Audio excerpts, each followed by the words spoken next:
Hi friends, welcome back to Anu story world. ఇవాళ నేను చెప్పబోతున్న కథ కుమారి సరస్వతీరావు గారు రాసిన మంత్రించిన నిమ్మకాయ అనే కథ. పూర్వం ఒక నగరంలో రామనాథుడు అనే వైద్యుడు ఉండేవాడు. ఆయన హస్తవాసి చాలా మంచిదని చెప్పుకునేవారు.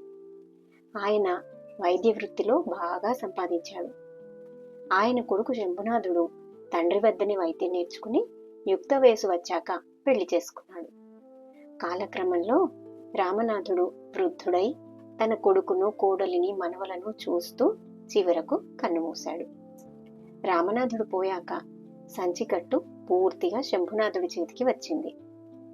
అయితే ఏ కారణం చేతనో గాని ప్రజలు శంభునాథుడి వద్దకు వైద్యానికి రావడం మానేశారు.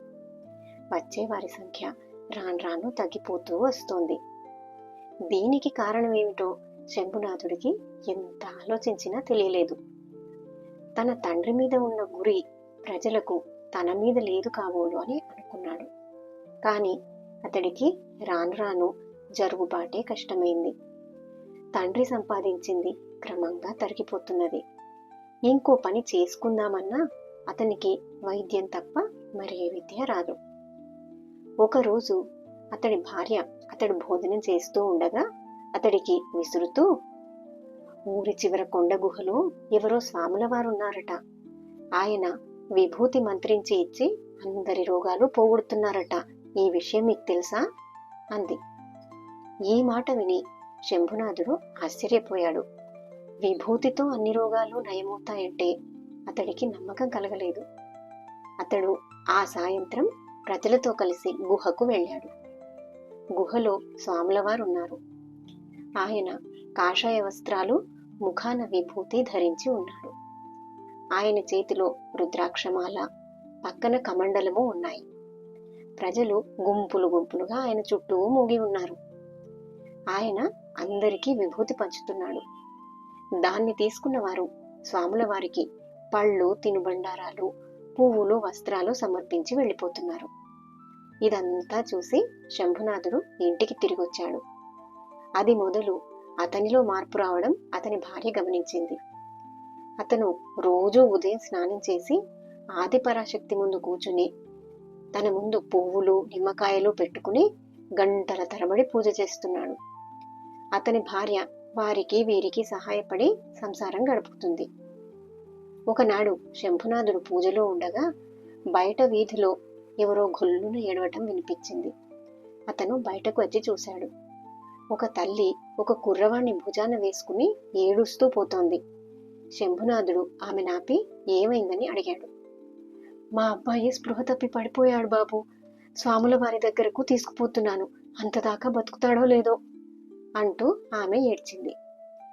శంభునాథుడు ఆమెను లోపలికి రమ్మని తన పూజా మందిరంలోనికి తీసుకుపోయి దేవికి నమస్కారం చేసి నిమ్మకాయ ఒకటి తీసి మంత్రించి దాన్ని కోసి రసం ఒక గ్లాసులో పిండి అందులో ఇంత ఉప్పు కలిపి ఒక పక్కన పెట్టి పిల్లవాడి ముఖాన నీరు జల్లి స్పృహ తెప్పించి వాడి చేత ఆ రసం తాగించాడు. అరగంట తర్వాత ఆ కుర్రవాడు మామూలుగా అయ్యాడు. వాడి తల్లి శంభునాథుడి కాళ్ళ మీద పడి దండం పెట్టింది. నాకు కాదు, ఆ దేవికి పెట్టు అన్నాడు శంభునాథుడు. ఆమె దేవికి దండం పెట్టి కుర్రవాణ్ణి తీసుకుని వెళ్ళిపోయింది. ఆమె శంభునాథుడి మహిమ గురించి ఊళ్ళో బాగా ప్రచారం చేసింది. అది మొదలు శంభునాథుడి దగ్గరికి తిరిగి రోగులు రావడం మొదలైంది. ఎవరు ఏ రోగంతో వచ్చినా శంభునాథుడు వారికి నిమ్మకాయ మంత్రించి ఇచ్చి దాన్ని ఎలా వాడాలో చెప్పేవాడు. అతడు ఎవరిని ఏమీ అడిగేవాడు కాదు. ఏమిస్తే అది తీసుకునేవాడు. రాను శంభునాథుడి ఇంటికి తండోపతండాలుగా జనం రాసాగారు. శంభునాథుడికి రోజులు హాయిగా గడిచిపోతున్నాయి. అతని భార్య, పిల్లలు కూడా మంచి మంచి బట్టలు కట్టుకుని చక్కగా తింటూ కళకళలాడుతున్నారు. ఒకరోజు శంభునాథుడి ఆఖరి కొడుక్కి కంటి మీద కురుపులొచ్చాయి. అతని భార్య వాణ్ణతనికి చూపించింది. బుట్టలోవి 2 నిమ్మకాయలు తీసి వాటి రసం నీళ్లలో కలిపి వాడికి స్నానం చేయించు, 10 రోజుల్లో కురుపులన్నీ తగ్గిపోతాయి అన్నాడు. భార్య ఆశ్చర్యపోయి, నిమ్మకాయలను అమ్మవారికి నైవేద్యం పెట్టి మంత్రించవద్దు అని అడిగింది. శంభునాథుడు నవ్వి, పిచ్చిదానా, నాకు మంత్రాలేం వచ్చు? మా నాన్న బతికున్నన్నాళ్ళు నిమ్మకాయ వైద్యమే చేశాడు. సర్వరోగ నివారిణి అంటూ అది ఏదన్నా ఉంది అంటే అది నిమ్మకాయే. అనుపానాలు మార్చి దానితో అన్ని రోగాలు నయం చేయవచ్చు. మా నాన్న ఆ వైద్యంలో ఘటికుడు. నాకు అదే నేర్పాడు. అయితే స్వాముల వారి మీద గురి కుదిరి ప్రజలకు ఈ వైద్యంలో నమ్మకం పోయింది. ప్రజలకు స్వాముల వారి విభూతిలో ఎంతో కాలం నమ్మకం నిలవదని నాకు తెలుసు. అందుచేత వాళ్లకు నాలో నమ్మకం కలగడానికి ఈ నాటకం ఆడాను. అయితే నేను నిజమైన వైద్యం చేశాను గనక నాలో ప్రజలకు నమ్మకం ఎప్పుడూ పోదు అన్నాడు. అతని భార్యకు అంతా అర్థమైంది. తన మామగారు దొడ్లో నిమ్మ చెట్లను అమిత శ్రద్ధగా పెంచడమో, నిమ్మరసంతో ఏవేవో మందులు తయారు చేస్తూ ఉండడం ఆమెకు గుర్తొచ్చింది.